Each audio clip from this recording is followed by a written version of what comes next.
자, 오늘은 현빈 씨와 손예진 씨의 관상과 궁합을 보도록 하겠습니다. 한동안 두 분이 뜸하시더니 왜 뜸한가 했더니 두 분이서 연애하시느라 뜸한 게 아니었나 하는 생각이 드네요. 어쨌든 결혼을 축하드리고요. 우선 관상부터 보겠습니다. 이 현빈 씨는요, 눈이 참 잘생겼어요. 많은 여성들의 이상형으로 꼽히는 분 중에 하나가 아닌가 싶어요. 특히 이제 눈썹이 좀 길고 잘 뻗어서 연예인 눈썹이고요. 뭐 코도 좋으시고 그렇습니다. 턱은 이게 이제 좀 길잖아요. 턱이 약간 긴데 좀 약간 턱이 빠르신 것 같은 느낌이 조금 들어요. 그래서 그렇다고 해서 아주 뭐 빠르거나 그런 건 아닌데 광대뼈가 살짝 얼굴이 좀 마른 목골이라고 할까? 목형의 얼굴 같기도 하고 그런데 사주에 목은 없으니까 목형의 얼굴은 아니라고 봐야 되겠죠. 약간 이제 광대뼈가 솟고 턱은 살짝 빠르신 것 같아요. 그런데 그 사주를 보면은 말년운까지 운이 나쁘지 않게 들어오셨더라고요. 그래서 뭐 큰 걱정은 안 해도 될 것 같고요. 손혜진 씨 같은 경우에는요, 역시 눈썹, 코도 좋으시고 뭐 하여튼 연예인들 같은 경우는 되게 귀가 안 좋은 경우가 많거든요. 그런데 귀도 괜찮으시고 다 무난하십니다. 코가 특히 좋으신 것 같네요. 이마도 나쁘지 않으시고 근데 관운을 봐야 되겠지. 이마는요. 그리고 남편운은 역시 또 관운을 봐야 되겠는데 이 남편 자리가 보면은 신유가 남편이잖아요. 그쵸? 근데 그 신축은 공망에 걸렸어요. 그러니까 여기서 두 개는 살아있고 아래 위로 살아있고 신축은 공망에 걸렸고 이렇게 되니까 남편과의 문제에 있어서는 조금 안 좋을 수도 있지 않는가 하는 생각도 들어요. 잠깐 좀 삐걱할 수도 있지 않은가. 그런데 워낙 그 연주에 튼튼하게 있기 때문에 그렇다고 보지 않을 수도 있고. 근데 지금 유축이 또 합의됐잖아요. 유축 합됐으니까 이게 공망이 좀 감소가 될 수도 있고. 그렇습니다. 어쨌든 공망에 걸린 게 조금 불미하기는 합니다. 자축 공망인데 공망 위에 앉은 게 공망이 되죠. 그 다음에 손혜진 씨는요, 이 사주가 어떤 사주냐면은 종색격입니다. 그리고 인비가 하나도 없잖아요, 지금요.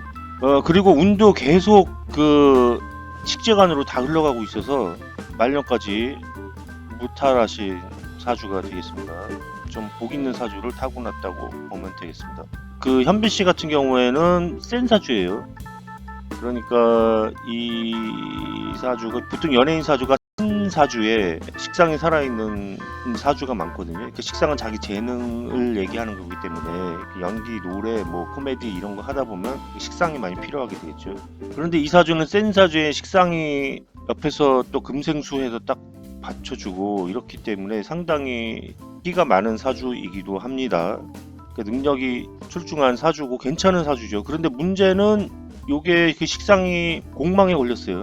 제가 말씀드렸다시피 센 사주의 식상이 공망에 걸리면 나르시스트다 이렇게 말씀은 드렸는데 이 자축은 수공에 걸리긴 했지만 해는 자축에 안 걸리잖아요. 그러니까 이게 지금 공망이 해당이 안 된다고 봐야 되겠죠. 그렇게 되면은 글쎄 좀 애매합니다. 이거를 진짜 자축 공망인데 해수를 제외시켜야 되는지 어쨌든 제외가 됐으니까 이게 그 연기 생활을 무난하게 하시는 게 아닌가 하는 생각을 합니다만 네 그렇습니다. 그 다음에 또 한 가지 여기서 문제되는 건 뭐냐면 공망이 인묘공망이잖아요. 지금 현빈 씨는요. 공망이 인묘공망이면은 갑도 공망이 되거든요. 그러면은 지금 손혜진 씨는 갑오 일주인데 지금 공망에 걸린 거 아니에요. 지금 천간이. 네, 그렇게 되면은 조금 이게 안타까운 면은 조금 발생할 수는 있겠다는 생각은 듭니다. 네, 그런데 지금 공망이 넌지에서는 지금 서로 맞았잖아요. 공망이 맞으면 또 이제 서로 궁합이 잘 맞는다고 보면 되겠고요.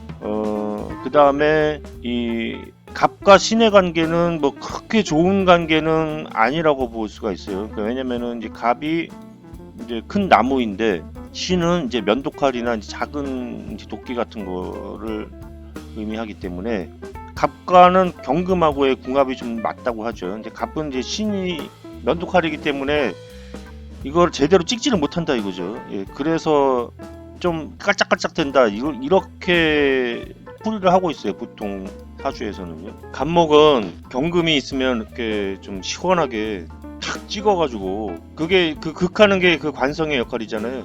그 남자는 이제 극하는 역할을 하게 되는 건데 그 신금이 너무 좀 약하게 하니까 감질 날 수가 있는 거죠. 그런 예를 들자면은 벽치기를 하는데 한 번에 확 그게 벽치기의 맛이 있는 거잖아요. 그런데 벽치기 좀 해볼까? 막 이런다든지 뭐 내가 벽치기 하면 등이 좀 아프지 않을까? 뭐 이런다든지 뭐 와락 뭐 키스를 하거나 뭐 이래야 되는데 여보 나 지금 키스하고 싶은데 당신 생각은 어때? 뭐 이런다든지 백허그를 하는데 뒤에서 확 안아야 되는데 그게 아니고 뭐 뒤에서 톡톡톡 찌른다든지 아니면은 뭐 여자가 오늘 밤은 좀 화끈하게 좀 하고 싶은 생각이 들어서 아주 야한 속옷을 입고 나타났는데 남편이 당신 뭐해? 뭐 속옷 색깔이 이쁘다. 뭐 속옷은 그거보다 뭐 다른 요 색깔이 더 이쁜 것 같아. 뭐 당신 전에 입었던 그게 더 이쁜 거 이런다든지 뭐 하여튼 이게 좀 감질나게 하는 그런 게 있을 수가 있다는 거죠.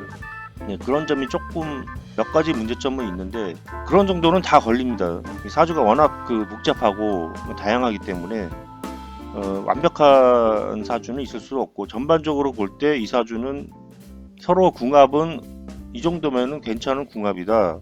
뭐 원진 안 걸리고 충 안 걸리고 뭐 그것만 해도 뭐 굉장한 궁합이고요. 서로 원진 걸리고 그래도 잘 사는 사람 많더라고요. 근데 오히려 부부일수록 그 원진에 걸려가지고 그런 경우가 더 많고 왜냐면 전생의 빚을 갚기 위해서 부부로 태어나는 경우가 많거든요. 그래서 원진에 걸리는 경우가 많더라고요. 그런데 이제 그런 거 하니까 이 정도면은 괜찮은 궁합이다라고 보면 되겠습니다. 여기까지 하겠습니다. 감사합니다.